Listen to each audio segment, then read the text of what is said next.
Ang hindi matapos-tapos na pasanin. Bakit tuluyan nang nako-confuse si Kim Chiu sa kanyang kapatid? Ang buong katotohanan sa likod ng bilyong pisong stress. Sa mundo ng glamour at tagumpay, meron pa ring sikretong tinatago.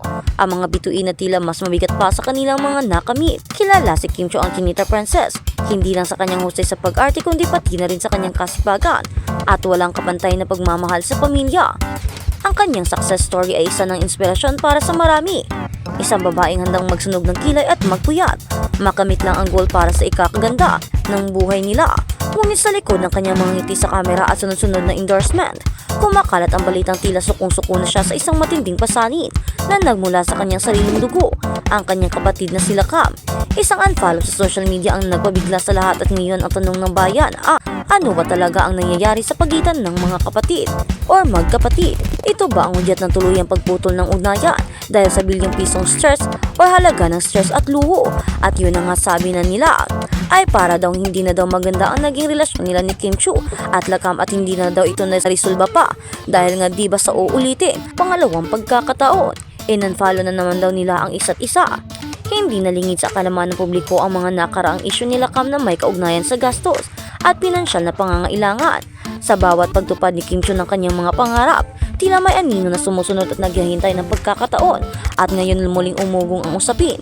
Sila Cam daw ay nangutang kay Kim Chiu or nangungutang kay Kimi gamit ang napakagandang dahilan, ang pagtayo ng sariling negosyo. Sa dami ng kanyang nakaraang atraso, pagkakamali o kasalanan at ang reputasyon na di marunong magpahalaga sa pera. Sino ba naman ang madaling magtitiwala? Ang video na pinag-uusapan ay tumutukoy mismo sa nararamdaman ni Kim Chiu. Pagod na si Kimi kay Lakam sa dami ng atraso nito. Sabi stress na daw ngayon Ang mga komento sa social media ay iisa, wala na talagang kadala-dala. Sinasabing ang negosyo raw ay ito ay isang paraan lang para makalusot at makakuha ng pera na baka sa huli mapunta lang sa luhong sugal. Ang tanong, alam ba ni Kim Chiu ang buong katotohanan o pinipili na lang niyang manahimik dahil sa matinding pagod na nararamdaman niya? Ating balikan ang journey ni Kim Chiu mula sa pagiging isang housemate sa reality hanggang maging isa sa pinakamalaking bituin sa Philippine showbiz. Ang kanyang kasipagan ay naging alamat. Araw-araw, oras-oras nagtatrabaho siya ng walang humpay. Nagpupuyat para sa mga taping tudubigay, sa mga big endorsement at handang harapin ang busy schedule. Makamit lang ang goal para sa kanyang pamilya. Ang bawat pisong kinikita niya ay pawis at dugo, literal na pinaghihirapan.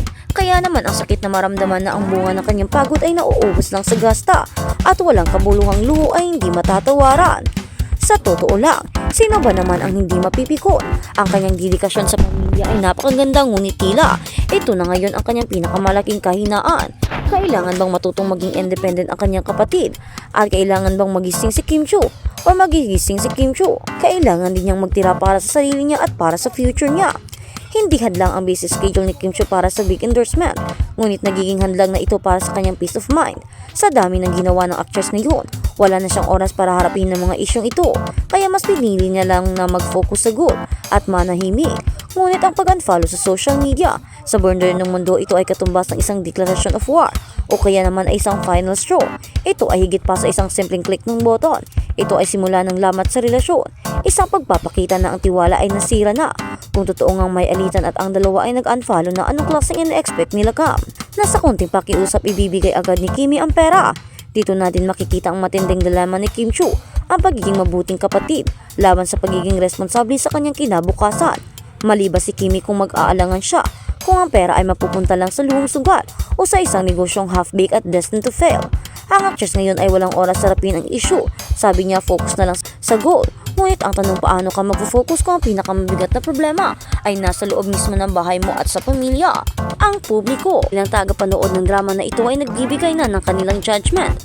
Marami ang nagsasabi na sa oras na para magpakatino sila Cam. Wala ka sa posisyon na maganda at marangya ang buhay kung walang Kim Chiu na tumutulong sa iyo.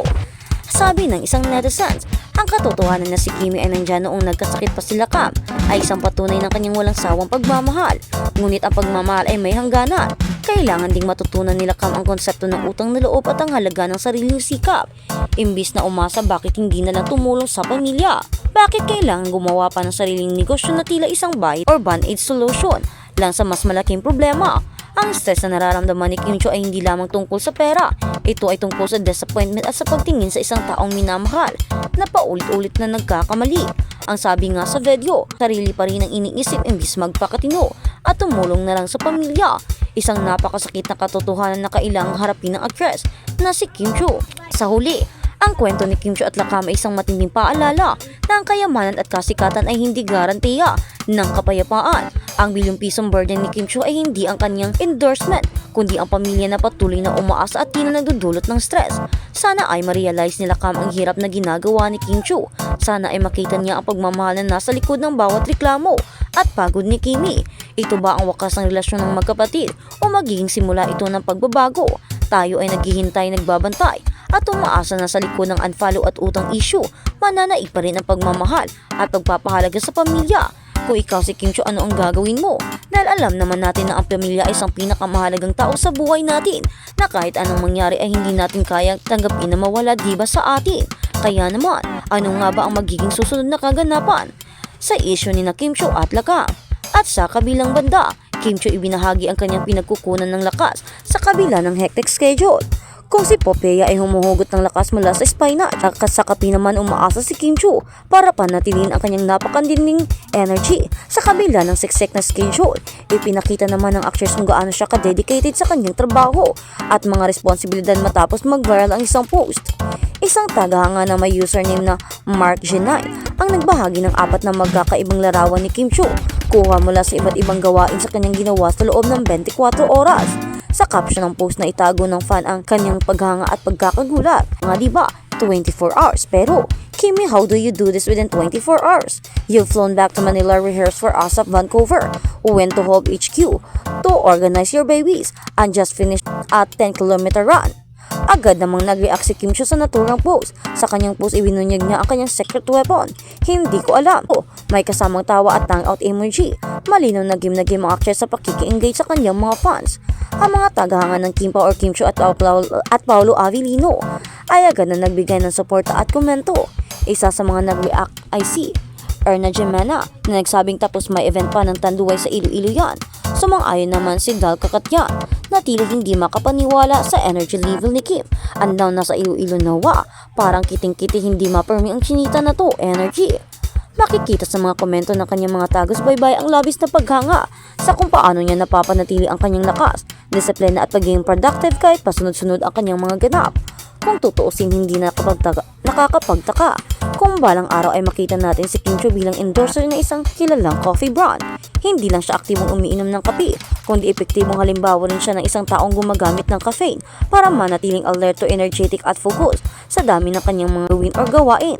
Tulad nga ng kape, sa kabila ng pagiging artista, entrepreneur, performer at endorser, nagagawa pa rin ni Kim Chiu na i-manage ang kanyang oras ng maayos